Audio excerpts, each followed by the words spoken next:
Hello and welcome to this Rangers Review live broadcast. I am in my study, but the boys are very much at Ibrox. You can see Joshua Barrie there.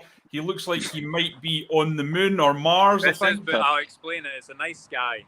Yes, bathed in the red sunlight coming through there, the fading sunlight, fabulous. And Derek, you're looking slightly more normal, which is unusual for you, but there we go. Yeah, but then we can look. I'm in Mars also. Wow. Wow. See, that's professionalism, Joshua. You're a young man, but if you learn from your elders, you'll get there one day. Let's get stuck in, boys. Enough of this banter. Let's get stuck into what we've seen. Giovanni van Bronckhorst, fresh from a half-an-hour chat with the press. I'll come to you first, Derek. You've been to a few of these things down your career. What did you make of what he had to say? I thought he spoke very well, Johnny, to be honest with you. Very assured, gave nice, clear, concise answers to the questions that were posed to him. A lot for the Rangers supporters, I think, to be enthused by and be encouraged about. He says he's meeting the players officially tomorrow. He has met with James Tavernier, but he'll meet with the players tomorrow. He was asked about, of course, Connor Goldson's comments yesterday, and he says there is a few issues he'd like to address, but it's not fair to share that with us before he talks to the players, which is fair enough, you guess. But in the main, yeah, a very, very positive, confident performance from Giovanni van Bronckhorst. Joshua, there was a few questions about his philosophy. You are our tactical guru at the Rangers Review. What did you think of his answers? There's a few things. Obviously, as Derek said, he didn't kind of give away too much. He obviously said he wanted to speak to the players first about the things he saw yesterday. He did admit, obviously, that there was things yesterday that they wanted to change. I think anyone would have been able to predict that. The interesting thing, I think, was how he talked about adapting to different opponents. He didn't use the words variation, but he was talking about using different methods depending on what team is playing against you. And yeah, I think it'll be interesting to see, as we've discussed before, how he really tries to resurrect this 4-3-3, which has now become, yesterday was ultimately really Rangers underpinning. Asked him as well about Alfredo Morelos, and because he spoke about how he was going to have a new striker coach coming in, obviously, as Roy Mackay, as we've discussed, and he said he wants the best out of every player. He controlled it well. I thought he, as Derek said, he spoke really well, but he seemed very focused. Quite fired up in a way. I think really relishing the pressure. Obviously, he's been out of a high pressure job now for going on 3 years or 2.5 years. So I think he very much looked like he was relishing it. And yeah, lots of interesting points. But I think coming out of that, Rangers supporters will be very excited for how he's going to implement things quickly. I asked him specifically about how you'll do that for Thursday. Obviously, it's 2 days with the players to change what he saw on Sunday. And it'll be a case, therefore, he said, of kind of balancing that out, not overloading the players with information. But certainly, I'd expect to see some tweaks in the positions that players pick up. Who knows how effective that'll be, given he's only got 2 days. But yeah, very, very interesting all in all. I thought he spoke very well. Yeah, I thought one of the interesting elements that came out of it today, Derek, was that Ross Wilson was asked about the whole situation with the work permits, and he was keen to clarify that in actual fact, the work permits did not get finalised until this morning, which sort of renders moot a lot of the debate that has been going on over the last 24 hours regarding whether or not Giovanni van Bronckhorst should have been in the dugout for the game yesterday. Yeah, and there was comments made by pundits yesterday that really you think should know better with regards to suggesting he should go down at half-time. I know you've touched on it in your piece today, Johnny, but it was addressed by Ross Wilson, stating that he didn't get his work permit until this morning. Although Van Bronckhorst did say it was tempting to go down at half-time, which is encouraging as well, because obviously he would have been far from impressed with what he was saying on the pitch from Rangers in that League Cup semi-final. But yeah, it was addressed by Ross Wilson, and I don't agree with it anyway. He's not had any time with the players. What are you expecting the guy to do? As I mentioned, he meets with the players officially tomorrow. Short turnaround, of course, because Sparta Prague are coming up. So he doesn't really have much leeway, but the task is on to change what appears to be a a weak mentality, you could say, given that Connor Golson's comments after the semi-final yesterday. So, he's got a big job on his hands. One of the great strengths, I think, of appointing Giovanni van Bronckhorst, and one of the reasons why I, for one, and I'm sure you guys as well, were getting behind this appointment was the fact that he knows this Scottish game. And it was also interesting, if we're talking about sort of myths debunked, that he came out today and, again, it was Ross Wilson saying there's been a lot of noise about the idea of a Scottish coach coming in. There's been names thrown about, the usual names that are thrown about in these situations. But he said, look, the next coach that is coming in will be a European, while the club remains open to the idea of a Scottish coach should Giovanni van Bronckhorst want that. What did you make of that, Joshua? When we said it last week, it's just like it's just quite a tired rhetoric that they need. The thing that this squad needed, the thing that squad needed yesterday was a coach that was there because he was Scottish. I think Giovanni van Bronckhorst, as I said in my piece recently about this, has won everything there is to win in Scotland. I know it was 20 years ago, but he understands the demands of playing for this club. The context within which Pedro Caixinha hired and interviewed a number of potential coaches was completely different. The club was in a completely different state. You've now got obviously a sporting director in place as well, among a much more settled club. Let's be honest. So yeah, it was good to hear that, because what that means, Johnny, is that the coach will be hired not on his knowledge necessarily of what it's like to go to specific grounds, but how he's going to improve players, how he's going to in games like yesterday be able to go from the sideline and say, this is how Hibs are limiting Rangers, this is how Hibs are hurting Rangers, here's what we're going to do positionally to change that. That's what you need. I think that's what we all expected, but obviously good to hear that from the club, and makes total sense to me. It's intriguing, Johnny. I mean, he said he'll come from Europe, which suggests, I was thinking, of course, Jean-Paul Van Gastel's been mentioned. I'm not too sure if that means he'll be European or coming from Europe. Of course, Jean-Paul Van Gastel's in China at the moment, so it's an interesting one. I thought that he was saying, and again, this just might, I've only watched it once, but my understanding of how he said that and in the context of which he said it was that his nationality would be European. And that's how I took it.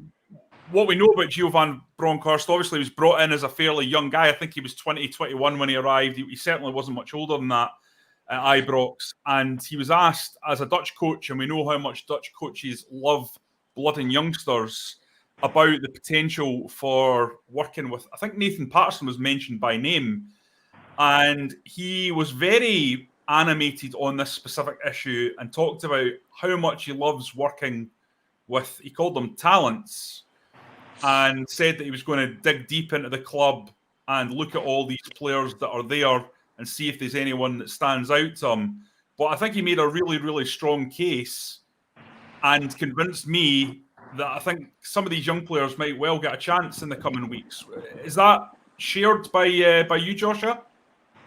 Yeah, I mean, the Nathan Patterson one is the obvious one, Johnny, because, I mean, me and Derek were speaking about this in the press conference beforehand, before Giovanni came in, and if Patterson, bids will inevitably come in January because he's a top player who hasn't played that many games at a key stage of his development, and the task for Van Bronckhorst will either be to fit both players into that team or make tough decisions. I think the noise is coming out about his time in Feyenoord, and also I think the impression you get from him is that he'll be loyal to his players, but he spoke a lot about looking his players in the eyes and demanding the best from them. He seems like a very kind of a straight talking character to me.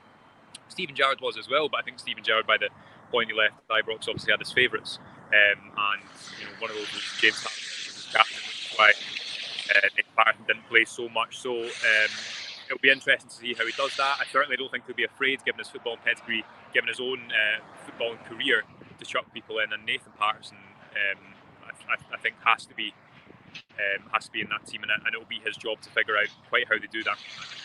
Yeah, I'm going to stick with you as Derek sort of leaves us there for a second. Nobody's back, but you said he's a straight-talking guy, Joshua, and did I get a hint on the video there that you got the first stare down of Giovanni van Bronckhorst's Rangers career when you had the temerity to ask about Alfredo Morelos individually?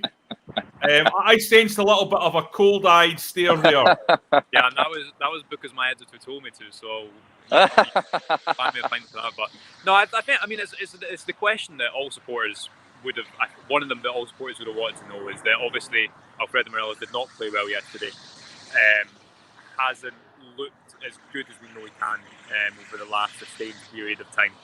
And I didn't expect Van Bronckhorst to come and give a detailed analysis of his game. I didn't know if maybe he would kind of specifically talk a little bit more about Morelos, but he just kind of spoke about wanting the best out of every player. I think certainly what you'll get a fresh approach, maybe a change of environment or something to kind of spark Morelos back to perform. We know he can perform, or maybe a change of role. Maybe as we've discussed, using Morelos as more of a focal point will help get the best out of him. But he did give me an answer gladly. I didn't know for a while if he maybe wouldn't. Yeah, absolutely, Derek. I'm going to ask you about that as well because he talked about Roy Mackay specifically helping out with the strikers. I'm glad Josh has gone onto his mute there because he was starting to sound like he was in some sort of a war zone. So Roy Mackay is going to work directly with the strikers, Derek, and that's surely going to be a huge boost to those guys. I know they've got Jermaine Defoe there, but Mackay was a serious operator, and if they know anything about football 20 years ago, they'll know this guy was an incredible striker with an incredible record for clubs like Deportivo and Bayern Munich. What's your reaction to that?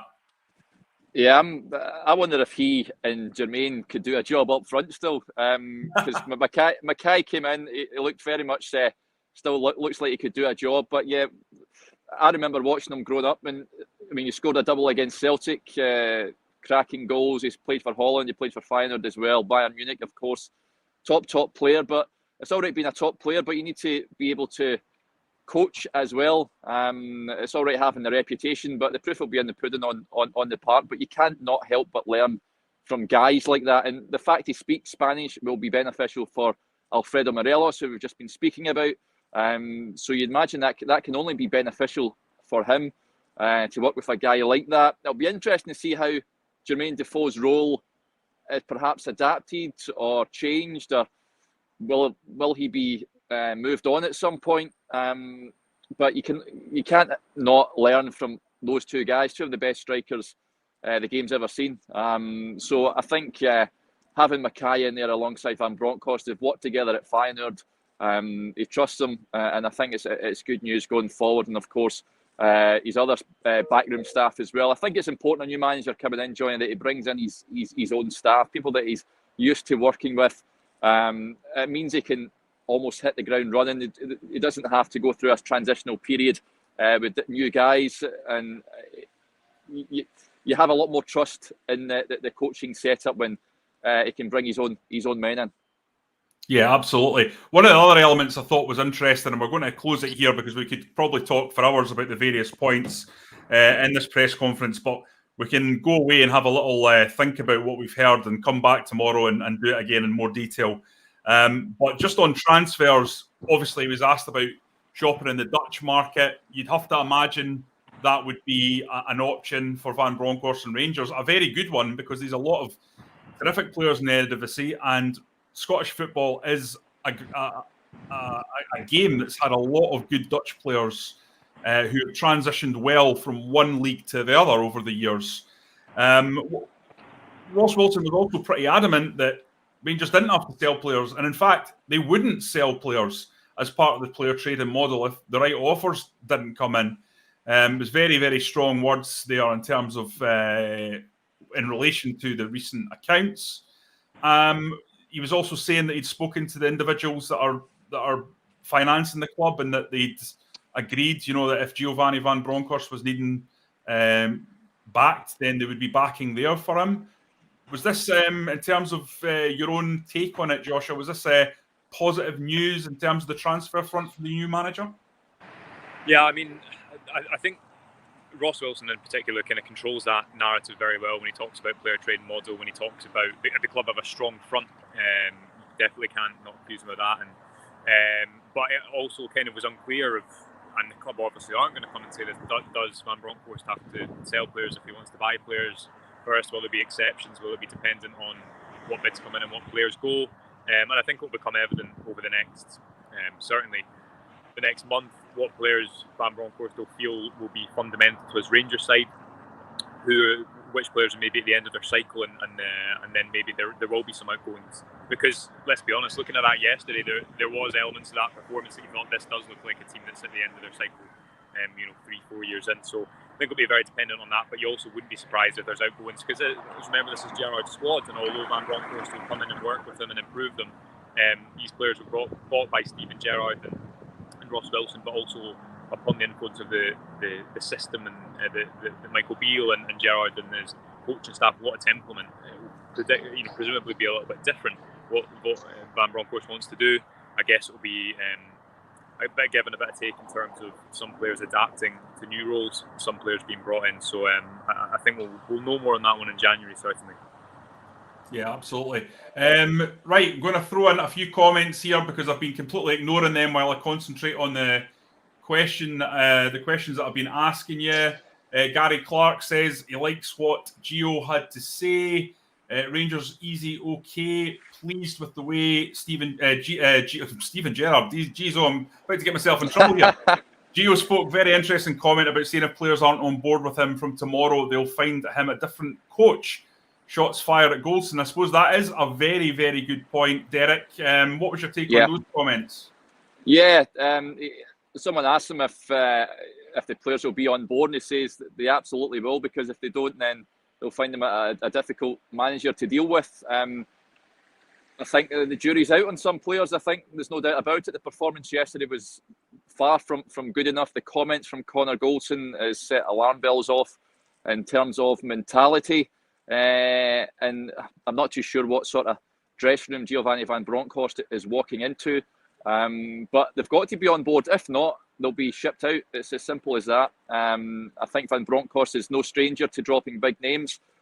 He done that at Feyenoord with the likes of Dirk Kuyt, and I think he dropped Van Persie at some point as well. If it's for the good of the team, I don't think he'll have any qualms about doing that if he feels that some players aren't on board with what he wants to do. Okay, that's absolutely fair, Derek. Right, we're going to call it a day there, guys. Of course, come on to the Rangers Review website. You can find out more reaction from this presser. We'll have it all there over the hours and days ahead. If you like these videos, and we know thousands of you do because we're seeing you subscribe in large numbers, please get on to YouTube and hit the subscribe button. And it means whenever we do go live, you will get a notification to your phone or to your desktop or wherever you watch the videos, and it will let you know that we're on and ready to rock and roll. Okay, so that's going to be all from us today. Thanks for watching. We'll be back tomorrow at 9:30 a.m. So join us then.